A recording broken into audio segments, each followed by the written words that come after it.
Ya, baik. Assalamualaikum warahmatullahi wabarakatuh. Pada sesi kedua ini, kita masih membahas mengenai public speaking. Di sesi yang sebelumnya telah kita bahas bersama bagaimana cara memupuk rasa percaya diri ketika kita berhadapan dengan orang banyak. Saya review dulu pada sesi sebelumnya. Hal yang utama harus dilakukan ketika kita uh, berbicara dengan orang banyak itu adalah bagaimana kita menempatkan diri atau posisi kita tidak tidak lebih tinggi dari orang-orang yang di depan atau orang-orang atau mitra bicara kita, tetapi ditempatkan sebagai yang sejajar begitu, bahwa jangan sekali-kali menganggap yang di depan kita itu lebih rendah dari kita. Jadi ada proses saling menghargai, kemudian anggaplah diri kita hanya sebagai penyampai informasi, sebagai media saja, sehingga nanti kalau ada salah atau apa, kita tidak terlampau arogan, tidak terlampau sombong untuk terlalu mempertahankan diri padahal itu salah. Nah itu, jadi kebesaran hati ketika berbicara di depan umum itu juga sangat perlu kita lakukan dan kita pahami. Nah, selanjutnya masih tentang bagaimana cara memupuk rasa percaya diri ketika berbicara di depan umum, yaitu kalau kemarin lebih ke bagaimana apa pola pikir kita, sekarang yang harus diperhatikan adalah ini kadang sepele tapi penting juga gitu, yaitu penampilan.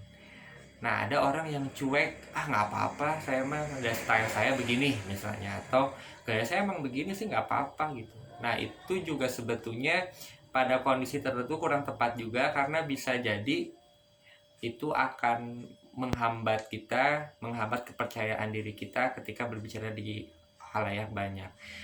Sebagaimana saja sebelumnya, ketika berbicara di depan umum itu kan harus sesuai dengan situasi dan kondisi. Nah, situasi dan kondisi itu juga akan berpengaruh dengan bagaimana keharusan kita berpenampilan. Nah, kalau kita misalnya mau memperoleh informasi atau akan menyampaikan informasi di forum-forum yang formal, dalam seminar, berbicara dalam seminar, atau misalnya mewawancarai orang-orang penting yang misalnya ada bupati atau mewawancarai presiden misalnya.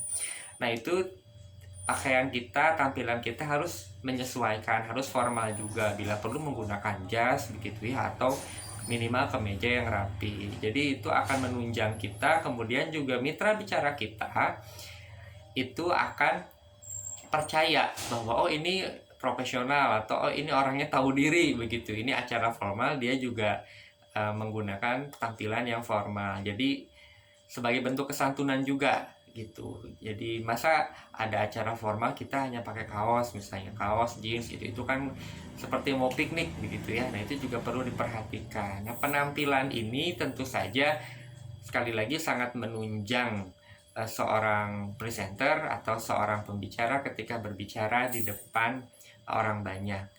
Kemudian di samping penampilan juga perlu diperhatikan gaya bicara.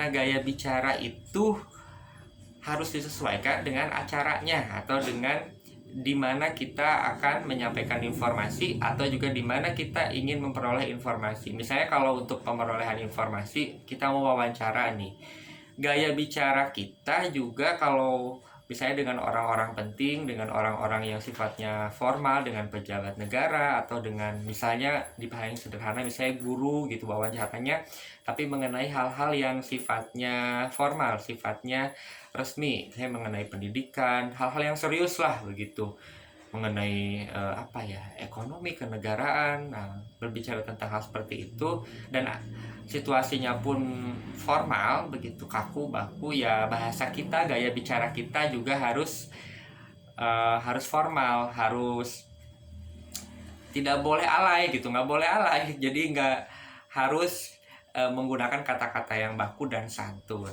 Sebaliknya, ketika kita ingin memperoleh informasi pada orang-orang yang dalam kondisi itu dia lagi santai, sedang dalam situasi yang informal lah gitu, tidak terlalu kaku, supaya akrab, ya boleh menggunakan bahasa-bahasa yang bernada akrab, tidak usah terlalu baku. begitu. Dan begitu pula juga dengan penyampaian kita ketika sudah informasi itu diperoleh dari hasil wawancara, misalnya lalu disampaikan lagi, itu juga sama. Bisa saja misalnya hasil wawancara dari situasi yang formal, misalnya saya wawancara bupati misalnya, itu kan sifatnya formal dalam kondisi tertentu. Kemudian mau disampaikan lagi misalnya ke teman-teman. Nah, teman-teman kalian misalnya masih ABG-ABG, masih remaja misalnya, dalam situasi yang informal. Supaya komunikatif, mudah diterima informasinya, penyampaian kita tidak usah formal seperti wawancara yang dulu pernah dilakukan misalnya, tapi yang akrab, bolehlah sedikit-sedikit menggunakan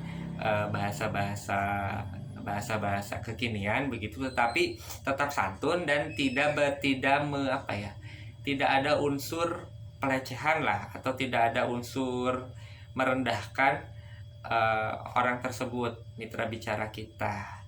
Nah, itu saja dulu di pertemuan ini. Nanti selanjutnya Anda boleh juga, kalian boleh juga membaca-baca dulu konten yang ada di menu Elsaka itu. Kemudian nanti kita akan diskusi lagi, dan di pertemuan selanjutnya kita akan rencanakan untuk berpraktik bagaimana berbicara di depan umum yang baik. Terima kasih. Wassalamualaikum warahmatullahi wabarakatuh.